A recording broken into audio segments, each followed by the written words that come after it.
Hello दोस्तों, मैं rice और आपका स्वागत है आपके अपने चैनल सॉल्यूशन पर। आज बात करते हैं रुसलान मूवी के एक्सप्लेनेशन की। तो आइए चलते हैं।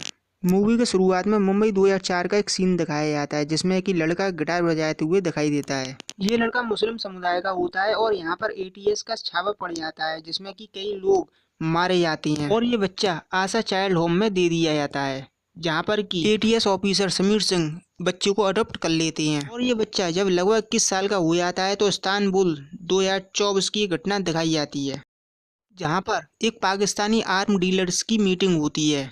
ये आर्म्स डीलर उज्जैन और साहिल होते हैं। यहाँ पर एक लड़की को बचाने की वजह से रुसलान के द्वारा एक आर्म्स डीलर की मौत हो जाती है और मिशन फेल हो जाता है। यहाँ पर मंत्रा रॉ की ऑफिसर होती है और मंत्रा रुसलान से बोलती है कि तुम रॉ के लिए नहीं बने हो, मगर मैं तुमको पर्सनल असिस्ट के द्वारा रख सकती हूँ। रुसलान तैयार हो जाता है, जहाँ पर उसको एक असाइनमेंट मिलता है। उसे एक मुंबई के स्कूल में भेज दिया जाता है जहाँ पर कि स्टूडेंट्स को रेगुलाइज किया जा रहा होता है और वो वहाँ पर म्यूजिक टीचर बन के जाता है। की मैरिज एनिवर्सरी दिखाई जाती है। उसके बाद रुसलान की शादी की बातें होती हैं। यहाँ पर लड़की सोशल इन्फ्लुएंसर होती है और उसके 1.7 मिलियन फॉलोअर्स होते हैं। लड़की के माता पिता रुसलान के ब्लड फादर के बारे में पूछते हैं, जिनमें उनको पता चलता है कि उसका ब्लड फादर आतंकवादी थे और रिश्ता यहाँ पर ही टूट जाता है। और फिर हांगकांग दिखाया जाता है जहाँ पर चीन में फवाद और जनरल वू आपस में बातचीत कर रहे होते हैं और ये सारी बातचीतें इंडिया के खिलाफ दिखाई जाती हैं। और फिर म्यूजिक क्लास दिखाई जाती है, यहाँ पर एक स्टूडेंट रुसलान से मीटिंग की बात करता है। वो वहाँ पर देखता है कि महंगाई और बेरोजगारी की आड़ में स्टूडेंट को देश के खिलाफ भड़काया जा रहा है और वहाँ पर रुसलान को 5 लोगों की जानकारी मिलती है।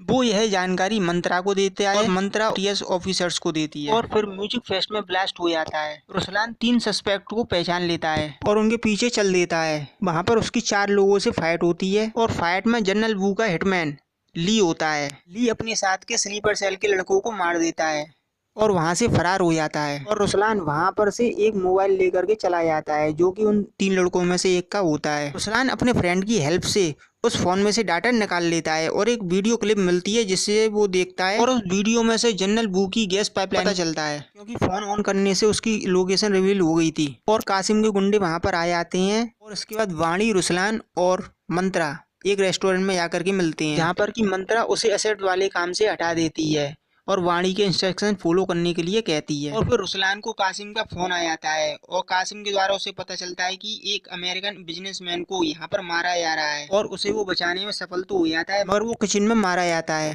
और इसका इल्जाम रुसलान पर आ जाता है। और फिर समीर बोलता है कि आतंकवादी का बेटा आतंकवादी ही होता है। रुसलान वहाँ पर पानी में छलांग लगा देता है और वहाँ से बचने में सफल हो जाता है। और उसके बाद वो वाणी से मिलता है। वाणी से बात करने में पता चलता है कि वाणी इस समय सस्पेंड हो चुकी है। वाणी उसको बताती है कि म्यूजिक फेस्ट के दौरान जिन 3 लोगों को मारा गया था उन वो तीनों के तीनों चाइना गैस पाइपलाइन में काम करने के लिए गए थे। वो ली की हेल्प से किसी बड़ी घटना को अंजाम देने वाले थे। और वो दोनों की दोनों मंत्रा से मिलने चले जाती हैं। मंत्रा उन्हें बताती है कि मैं ऑफिशियली तुम्हारे साथ नहीं हूँ। और वाणी और रुसलान को पता चलता है कि जनरल वू अजेर वलियान में है। ये पता करने के लिए अजेर वलियान जाते हैं कि वो 3 लड़के जनरल वू की गैस प्लान में क्या काम करने के लिए गए थे। और वहाँ पर उन्हें पता चलता है कि एल्विन वू का राइट हैंड होता है और वहाँ पर वाणी एल्विन को एंगेज कर लेती है और रुसलान मोबाइल का क्लोन बनाने में सफल हो जाता है। मोबाइल की हेल्प से जनरल वू के नेटवर्क में एंटर कर जाते हैं। इससे उनको पता चलता है कि 15 लोग चाइना पाइपलाइन में काम करने के लिए गए थे, इसमें कि 3 तो इंडिया में मारे गए और बाकी की 12 के बारे में कोई डिटेल नहीं मिली थी उनको। फिर वो दोनों पुरानी वीडियो को एक बार और देखते हैं जिससे कि उनको मुंबई गैस पाइपलाइन के बारे में पता चलता है। वो जनरल वू के फंक्शन में चली जाती हैं। रयान मैथ्यू के नाम से वो इस फंक्शन में एंटर भी कर जाते हैं। जनरल वू रुसलान को पहचान लेता है। जनरल वू रुसलान से बोलता है कि तुम्हारी उम्र ही क्या है। रुसलान अपने आप को 27 साल का बताता है। जनरल वू बोलता है कि तुम्हारे पैदा होने से पहले मैं इस बिजनेस में हूँ, तुम्हारी तो ये जिंदगी शुरू हुई है आज और आज ही खत्म हो जाएगी। रुसलान जनरल वू से मुंबई गैस पाइपलाइन के बारे में पूछता है कि तुम्हारी मुंबई गैस पाइपलाइन के बारे में क्या योजना है। और जनरल वू रुसलान से बोलता है कि तुमने यहाँ पर आने से पहले मेरे बारे में कुछ पता किया या नहीं। और रुसलान बोलता है कि आपने इंडियन सोल्जर्स को 1960 में मारा था और रिटायरमेंट के बाद अब एक सफल बिजनेसमैन बन गए हो। जनरल वू बताते हैं कि हम एक मुंबई गैस पाइपलाइन में एक रसायन डलवाने वाले हैं और गैस पाइपलाइन जहाँ पर भी जाएगी वो एक टाइम बॉम्ब के रूप में कन्वर्ट हो जाएगी और फिर भोपाल गैस त्रासदी से भी बड़ी घटना यहाँ पर होगी और इसके लिए चाइना को कोई दोषी नहीं ठहराएगा। मैं यहाँ पर 30-40 इंडियन सोल्जर्स की जगह लाखों लोग मारूंगा।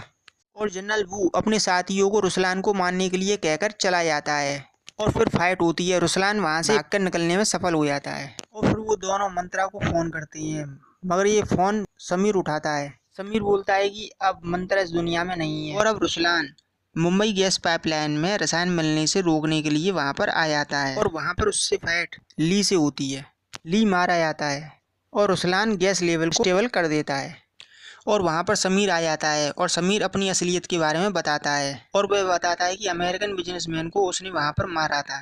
और समीर सिंह बोलता है कि तुम्हारे ब्लड पेरेंट ने स्कूल में ब्लास्ट करने से मना कर दिया था, तो इसलिए मैंने अपनी पोजीशन का गलत फायदा उठा करके उनको अपने रास्ते से हटा दिया। समीर बताता है कि इंडिया ने उसके रिश्तेदार और आने वालों को मरवाया था और समीर गैस लेवल को डिस्टर्ब कर देता है और रुसलान और समीर की फाइट होती है जिसमें कि समीर मारा जाता है। फिर रुसलान गैस लेवल को स्टेबल कर देता है और एक बड़ी घटना टल जाती है।